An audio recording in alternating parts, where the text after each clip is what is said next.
Antes de empezar con el vídeo, quisiera pedirles por favor, que se suscribieran y activaran la campana de notificaciones, para que así apenas suba un nuevo vídeo, o haga una publicación al respecto de algún nuevo fanfic, YouTube se los haga saber lo más pronto posible, y no se pierdan nada relacionado con el canal, así estarán al pendiente de todo fanfic de su interés.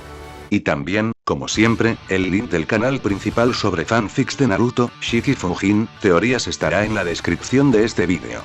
Si les interesan este tipo de fanfics, ya saben dónde encontrarlos, serán bienvenidos a suscribirse. Hola gente, aquí su servidor One for All for One, teorías, espero que todos ustedes se encuentren bien, donde quiera que estén. Este fanfic está titulado como, ¿qué hubiera pasado si Izuku se volvía un villano? O, rival, heirs. O su traducción al español, herederos rivales. Cabe decir que este fanfic no me pertenece, todos los créditos a Yabol Lucifer. ¿Quién es el creador de este? Sin nada más que decir, empecemos con el fanfic. Descargo de responsabilidad. My Hero Academia, así como todo elemento o caracteres utilizados en este fanfic, pertenecen a Koei Horikoshi y sus respectivos creadores. Capítulo 45. Cadenas rotas. Ya no puedes ver a Eri. ¿Sabes por qué? No involucres a otros. Wai y Nezu están de mi lado. Una vez que hayas tratado con Izuku podremos hablar. La serie de mensajes de texto en su teléfono era cortante y concisa, como Kaina esperaría de Aizawa.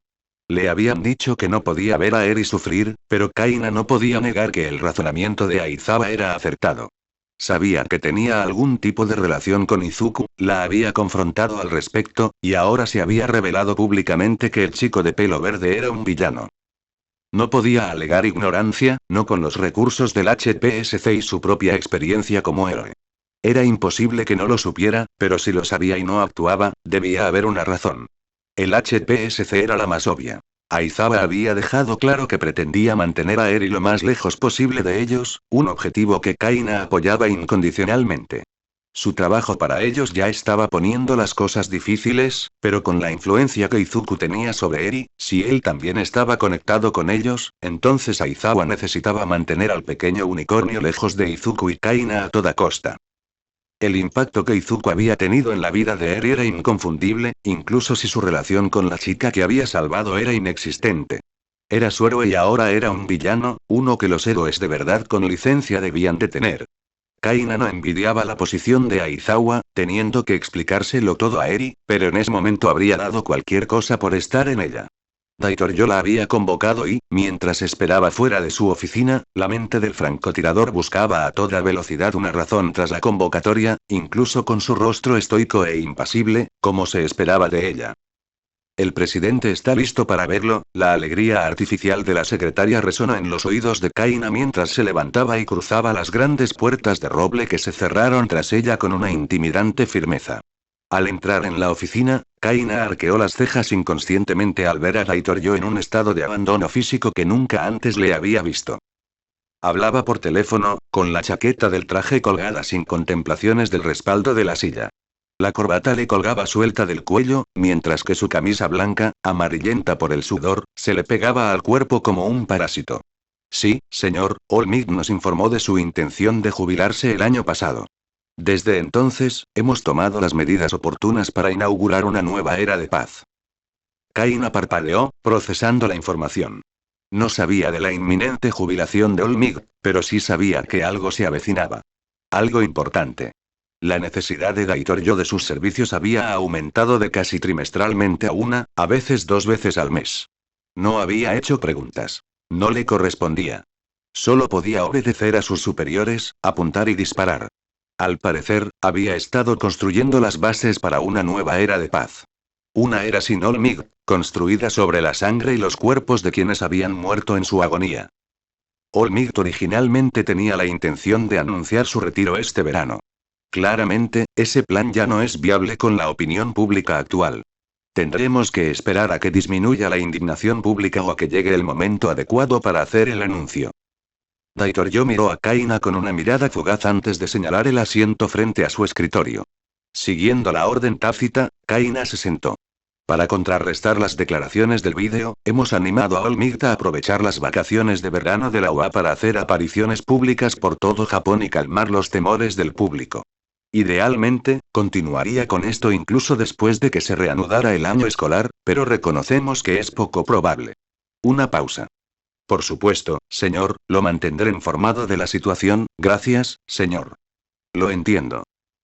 Un clic audible llenó la amplia oficina cuando Daitoryo colgó el teléfono, el mismo que momentos después salió despedido por la habitación. Kaina, impasible, observó cómo rebotaba en las ventanas de cristal balístico y caía ileso al suelo. «Maldito sea», gritó Daitoryo. «El público está histérico. Los villanos celebran en las calles y al primer ministro solo le importan las encuestas». Kaina no respondió mientras su jefe se acercaba a su escritorio y prácticamente se desplomaba en la silla. Daitoryo la miró, abrió la boca, hizo una pausa, respiró hondo y finalmente habló, con un tono de voz claramente forzado. «Supongo que has visto el vídeo», asintió Kaina. «Entonces no necesito decirte que las imágenes captadas por las cámaras de seguridad de Island son un problema para nosotros. Desafortunadamente, nuestros métodos habituales de control de daños son inaplicables en esta situación. El vídeo se ha difundido demasiado rápido como para contenerlo, es demasiado significativo como para pasar desapercibido, y Island ya ha confirmado su autenticidad, así que no podemos afirmar que sea falso». El repiqueteo repetitivo de los dedos de Daitoryo sobre su escritorio sonaba a los oídos de Kaina como la marcha sincronizada de un ejército. Y luego está David Yeld. Dudo que pretendiera revelar la creciente debilidad de Olmig, pero el daño que infligió con tan solo unas pocas frases es imposible de ignorar. Kaina interpretó el silencio que siguió como una señal para hablar. ¿Es necesario ocuparse de él?, preguntó estoicamente. No, respondió Daitoryo, aunque, para su crédito, pareció considerar la idea. Es una figura demasiado pública y demasiado cercana a Olmig. Se ha decidido que quedará bajo supervisión japonesa por sus crímenes, según el estatuto de la isla primero. A pesar del daño que infligió, Shield será más útil vivo trabajando para nosotros que muerto. No, tengo otro objetivo para ti. Izuku Shigaraki, o mejor dicho, Izuku Midoriya. Daitoryo sonrió ante la revelación, pero Kaina solo parpadeó, esperando. Izuku Shigaraki, nombre de nacimiento. Izuku Midoriya. 16. Registrado como Sindon, eso tendrá que cambiarse, y además, Daitoryo levantó la vista, declarado muerto. Una desafortunada víctima del colapso del apartamento Musutafu. Parece que sobrevivió. Sí, pero sabes, Kaina, cuando revisé el informe de la investigación del derrumbe del apartamento, mi terminal me indicó algo. Algo interesante. Dime. ¿Por qué lo investigabas? Tengo los registros aquí. El informe de la investigación, el expediente de Slugger y, lo más interesante, el expediente y la autopsia de Inko Midoriya, la madre de Izuku. Bajo la mirada suspicaz de Daitoryo, Kaina respondió con voz monótona y sin titubeos. Slugger figuraba en una lista que me proporcionaron de héroes con presuntos vínculos con el inframundo. Sabía de su supuesta muerte, pero investigué de todas formas, como exige el protocolo de Lazarus. Mi investigación concluyó que era culpable de delitos que justificarían mi intervención si de alguna manera sobrevivía. Por suerte, no sobrevivió. Sí, afortunadamente. Los fríos ojos negros de Daitoryo la observaron. Es raro que investigues este tipo de informes tú misma. Normalmente, estás satisfecha con los casos que te damos. Me sentía motivado, señor. ¿Alguna razón en particular? No, señor. Ya veo. En fin, Izuku Midoriya es tu próximo objetivo. Aunque sus acusaciones contra Slugger sean ciertas, será fácil negarlas dado el tiempo transcurrido. Una simple reedición de la autopsia manipulada de la señora Midoriya y el comunicado de prensa habitual sobre el trabajo positivo de Slugger resolverán el asunto. Las acusaciones de Slugger son fáciles de manejar, el verdadero daño fue a Olmig. Lo lamento. Olmig es la personificación del heroísmo. Cuando la gente piensa en héroes, Olmig es el nombre que viene a la mente. Ha sido un pilar de fuerza durante 40 años, pero para su retiro, es esencial que controlemos la narrativa para evitar que el caos se desate ahora mismo. Originalmente, el plan era expresarlo como una historia de éxito. Olmig se retira, confiado en que la era de paz que creó perdurará. El paso de la antorcha de un solo hombre a todos los héroes del pasado, presente y futuro. Poético. Y ahora está inservible. La gente sabe que el retiro de Olmig no llega porque crea en sus compañeros héroes, sino porque tiene un límite de tiempo. Estamos contra reloj y todo el mundo lo sabe. ¿Qué papel desempeña Izuku en esto? All Might es el héroe, ningún villano escapa de él, ningún villano le hace daño. No importa cuán poderosos o formidables sean, él saldrá victorioso de todas formas porque es All Might. Todopoderoso. ¿Pero qué muestran las imágenes de seguridad? Muestran a un adolescente, un chico, no solo enfrentándose a All Might, sino manteniéndolo a raya. Incluso se podría argumentar que lo venció, dado que lo incapacitó, aunque solo fuera por un instante. Luego escapa, pero no solo lo hace, sino que lo hace con Melissa Shield, una mujer con una conexión personal con All Might. No importa si fue secuestrada voluntariamente o no. El historial perfecto de All Might ahora ha quedado empañado. Dado el historial de All Might, eso no debería importar. Ah, pero no es solo el daño a la imagen de All Might lo que hace peligroso al señor Midoriya, sino lo que representa. All Might tiene un límite de tiempo. Nadie sabe si será un héroe dentro de un año. Izuku, en cambio, es solo un adolescente y tiene tiempo para crecer.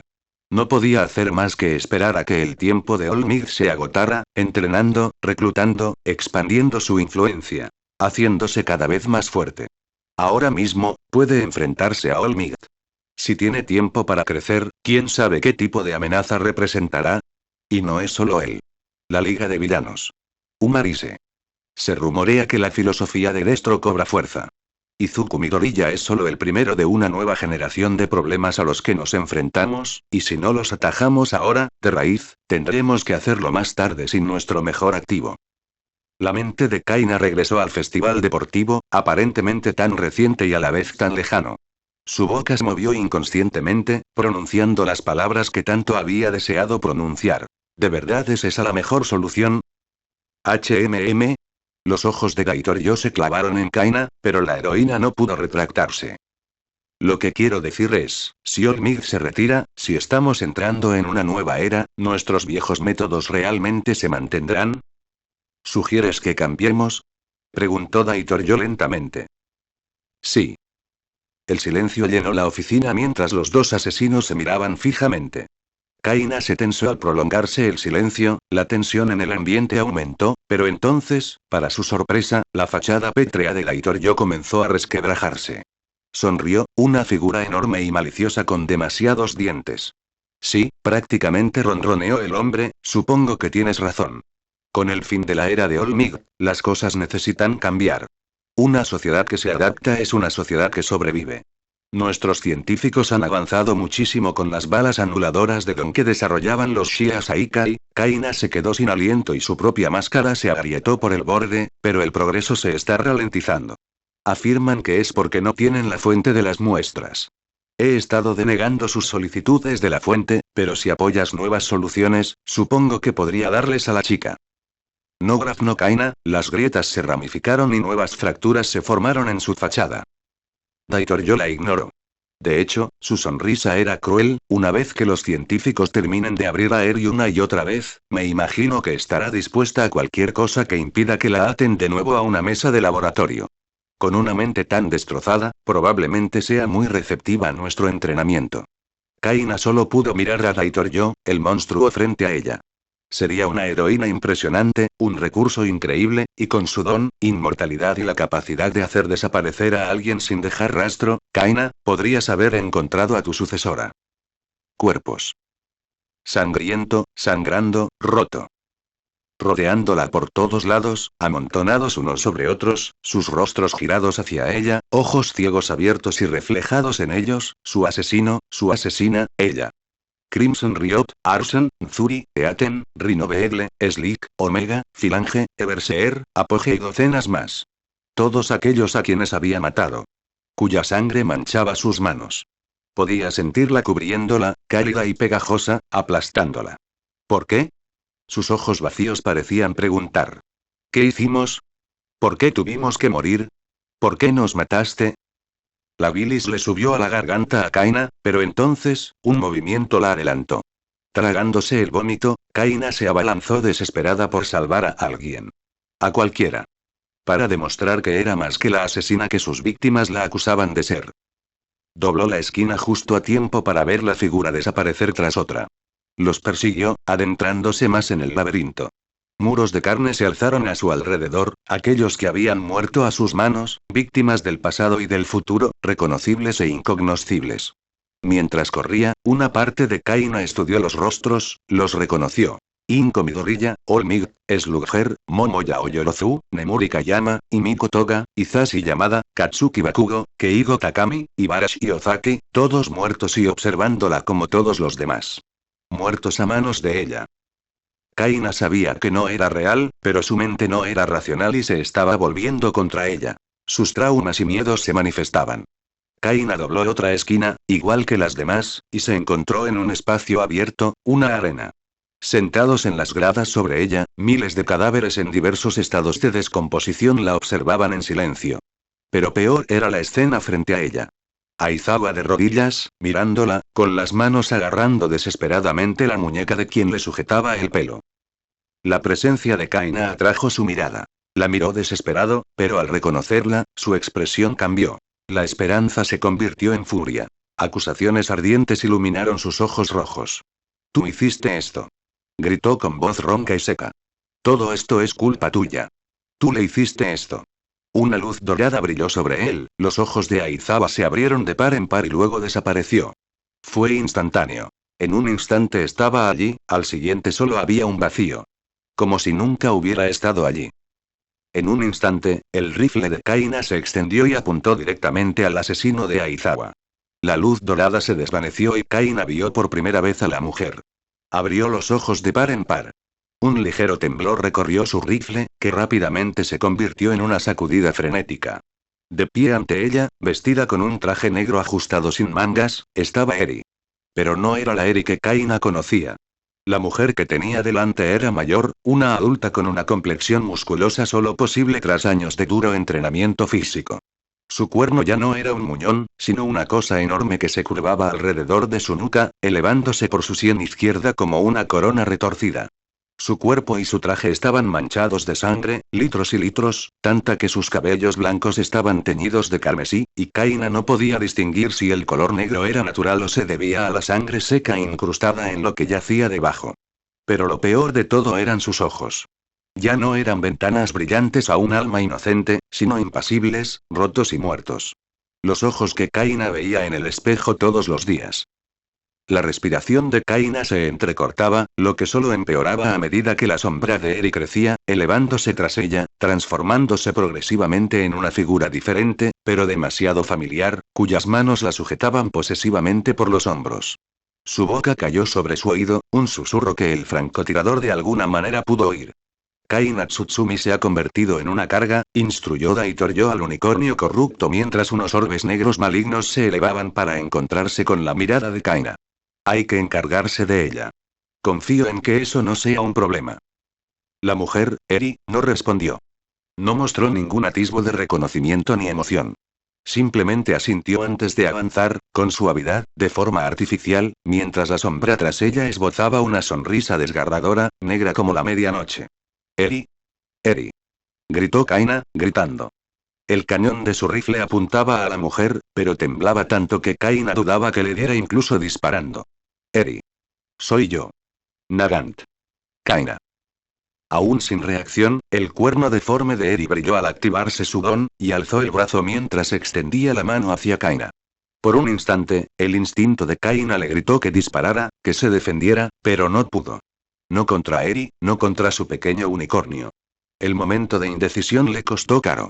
La mano de Eri aferró el cañón de su rifle, el brillo de su cuerno se volvió cegador, hubo un momento de inmenso dolor que lo consumía todo, y luego, nada. El agudo estallido de su rifle fue ensordecedor en la oficina cerrada. Daitoryo no tuvo tiempo de reaccionar, y mucho menos de defenderse. Su sonrisa maliciosa, ahora su expresión final, le partió el rostro para siempre mientras el peso de su cuerpo lo levantaba de la silla, un agujero perfectamente esférico perforado en el centro de su frente. Al igual que Daitoryo, Kaina no reaccionó. Sus ojos seguían el cadáver del presidente mientras se desplomaba. Entonces, el sonido de las puertas abriéndose tras ella, la voz áspera de la secretaria aún cargada de esa artificial amabilidad. «Presidente Daitoryo, disculpe la molestia, pero creí oír». Kaina miraba a la mujer y vio cómo sus ojos se agrandaban al procesar la escena. Sangre manchando la ventana, el cadáver de Daitoryo asomando por detrás del escritorio, y Kaina, Lady Nagant, allí de pie con el rifle en la mano. La secretaria abrió la boca al coger aire para gritar, pero antes de que pudiera hacerlo, otro crujido seco. La sangre manchó las puertas de roble cuando la nuca de la secretaria estalló, su voz áspera silenciada para siempre. Al caer el cañón de su rifle, Kaina se enderezó. Había vuelto a matar, pero esta vez no sentía la habitual oleada de culpa y autodesprecio que asociaba con el acto. En cambio, sentía una extraña sensación de satisfacción. Las cadenas que había cargado se habían desvanecido en un instante y, por primera vez en años, era libre. Pasar a lo que pasara, ya no había vuelta atrás. Sus vínculos con la HPSC estaban irrevocablemente rotos. Acababa de matar al presidente. Comprenderlo la impulsó a actuar. No tenía mucho tiempo antes de que vinieran por ella, y había algo que debía hacer urgentemente antes. Rodeando el escritorio a toda prisa, Kaina respiró hondo al ver que el ordenador de Daitoryo seguía abierto. Conocía las contraseñas del hombre. Nunca se había molestado en ocultárselas al introducirlas, un lapsus que ahora le pasaría factura a él y a toda la organización. Le llevó unos instantes encontrar lo que buscaba. Una carpeta discreta con el simple nombre de Unicornio. Se sintió sucia al ver que el hombre usaba el mismo nombre para Eri que ella le había dado, como si lo hubiera pervertido. Abrió la carpeta y la examinó rápidamente, fijándose en todo lo que pudo. Sacó una memoria USB de un bolsillo oculto en uno de sus bolsillos del cinturón y la insertó en el ordenador, abriendo rápidamente el enlace con el dispositivo recién conectado. Al hacer clic en la sorpresa que contenía, Kaina la arrastró hasta la carpeta de Eri, la colocó y la activó rápidamente. La reacción fue inmediata. El virus se puso a devorar los archivos, destruyéndolos hasta dejarlos irreconocibles y eliminándolos del sistema. Luego, pasó a los archivos conectados, repitiendo el proceso antes de propagarse una y otra vez, multiplicándose rápidamente. Kaina dudaba que pudiera destruirlo todo. El HPSC tenía demasiadas precauciones y copias de seguridad como para que un simple virus pudiera destruirlo todo, pero Daitoryo era el presidente, lo que significaba que tenía acceso a una gran cantidad de datos confidenciales, y el ordenador de su oficina, ubicado a salvo en la sede del HPSC, fuertemente custodiada, tenía acceso a aún más. El virus, adquirido a través de una serie de intermediarios del inframundo, había sido caro, pero Kaina sabía que valía la pena. El virus tenía un único propósito: destruir todo lo que sus codiciosos tentáculos codificados pudieran alcanzar. Puede que no destruyera todo el contenido de los servidores del HPSC, pero paralizaría la organización. Sería casi imposible recuperar nada de lo que el virus hubiera tocado, y algunas cosas, los secretos que solo Daitoryo guardaba, probablemente se perderían para siempre. Por eso se había centrado primero en el expediente de Eri. Sin él, el HPSC no tendría motivos para perseguirla. Era solo una niña más entre millones, y solo Aizawa, Kaina y el doctor sabían lo especial que era. Pero ninguno la traicionaría. Todo lo demás era solo un extra. Mientras Eri estuviera a salvo, Kaina estaba satisfecha. El sonido de botas a través de la puerta agrietada hizo que Kaina levantara la cabeza de golpe. Un vistazo rápido al reloj le indicó que seguridad había tardado 2 minutos en reconocer y responder a la situación. Rápido, pero no lo suficiente como para detenerla. El daño ya estaba hecho. Sacó la memoria USB del ordenador y tiró el trozo de plástico vacío al suelo, tomándose un momento para dispararle, destrozando el dispositivo sin posibilidad de reparación. No tenía sentido dejar nada para que la comisión lo usara. Gritó palabras clave que le advirtieron a Kaina que el tiempo casi se acababa. Cargó rápidamente su rifle y disparó varias balas perforantes contra la ventana oeste, atravesando el cristal balístico, destrozándolo. Mientras el aire entraba a raudales en la habitación, Kaina sacó un gancho de agarre de una bolsa en su cinturón. El francotirador bipelo lo sujetó rápidamente a la cuerda y disparó algunos tiros a la puerta para disuadir a la seguridad antes de comenzar su descenso en rappel. No esperaba llegar al suelo. Ya veía una multitud formándose y Kaina sabía que la seguridad y los héroes estarían listos, esperándola. No, necesitaba otra forma de escapar. Por suerte, tenía una. A mitad del edificio, Kaina se detuvo. Con los pies apoyados contra el cristal, metió la mano en otra bolsa y sacó una bala prefabricada con un largo alambre en el centro. Cargó su rifle, apuntó con precisión a su objetivo. Una valla publicitaria que daba a una intersección concurrida. Disparando con precisión magistral, Kaina desprendió rápidamente la bolsa al instante en que la bala volaba, clavándola en el cristal frente a ella antes de sacar un mango con forma de bastón. Colgándola del alambre, Kaina se agarró antes de soltarse de la cuerda. La gravedad se puso en marcha, impulsándola al instante por la tirolesa, mientras manzanas y calles pasaban volando bajo ella. Con la adrenalina a flor de piel, el viaje pareció extenderse aunque no pudo haber durado más de 1 minuto o 2. No había nadie esperándola en el techo vacío, y Kaina se quitó el cinturón rápidamente. Llevaba un rastreador, una función útil durante las patrullas, pero un inconveniente como fugitiva.